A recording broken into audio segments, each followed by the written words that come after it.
umaga mga kaibigan. So ngayon pupunta na tayo sa yung tinahan natin na makakawil sa gilid ng sapa.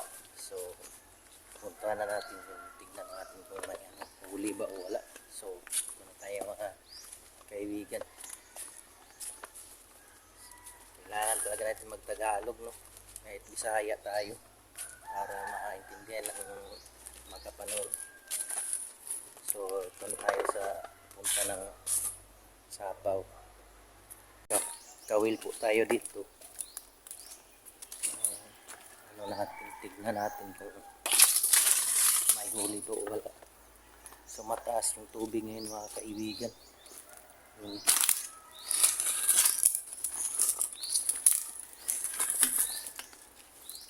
So mataas yung tubig. Ito po yung kawil natin mga kaibigan. Yan.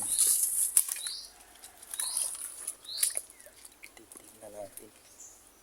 May huli ba wala? Wala. Pero ubos yung paing mga kaibigan. Walang natira. Pamaing natin. Walang natira.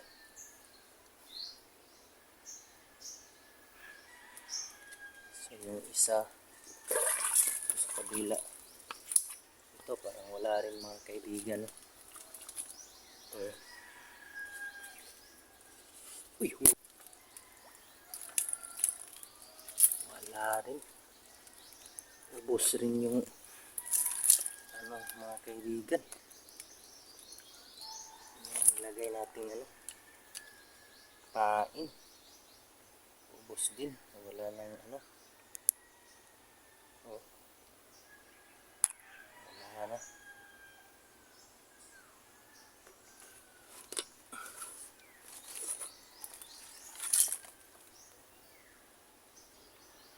So dalawa na po yun mga kaibigan.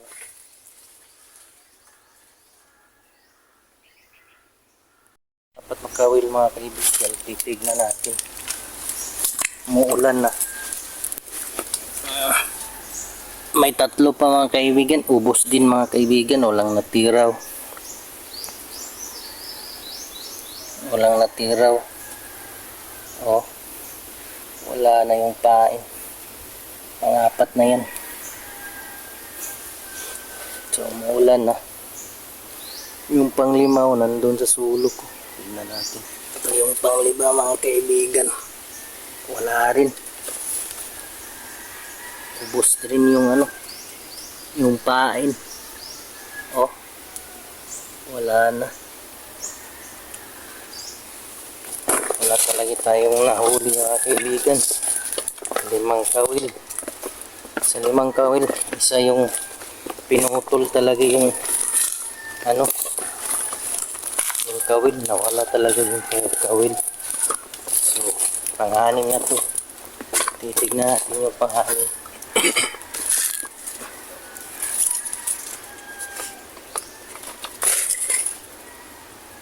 Huli natin isa.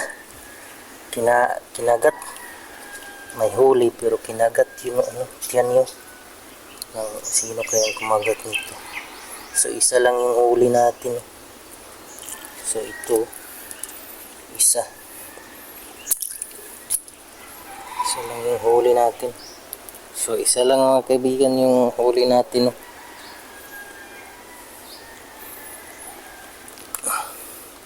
Isa lang.